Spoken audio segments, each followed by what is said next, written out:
Hi అండి, అందరూ ఎలా ఉన్నారు? బాగున్నారా? ఏం చేస్తున్నారు?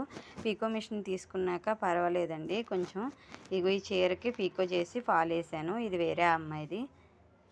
ఈ 3 చీరలు మట్టుకు మాధవదిని పంపించింది. మాధవదిని అంటే మా పక్కనే ఉంటుంది. అలా ఆయన బొటిక్లో కటింగ్ మాస్టరు. ఈ 3 చీరలు వాళ్ళు బ్లౌజులు కుట్టడానికి వచ్చినాయి, వాళ్ళు పంపించారు. ఇది ఈ చీర,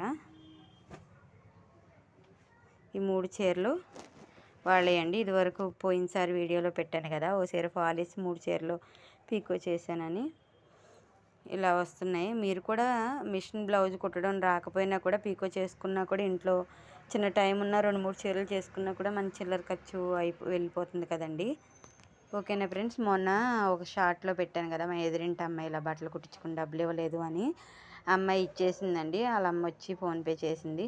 మా కవిత గారు అన్నారు, 20 రూపాయలు 60 రూపాయలు ఇవ్వాల్సిన వాళ్ళే బాగానే ఇస్తున్నారు. ఒక రోజు 2 రోజులు లేట్ అయినా 3 వేసేలు 2 వేసేలు 500 దబ్బేసిన వాళ్ళని ఏం చేస్తావు అని అడిగారు.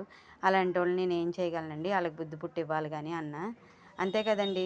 ఇప్పుడు 500 600 ఇవ్వాల్సిన వాళ్ళు 2000 3000 వదిలేసావు ఎలా అంటే, వాళ్ళని ఇంటి ముందే 3800 ఇవ్వాలండి. ఏం చేయగలం? ఏం చేయలేం కదా.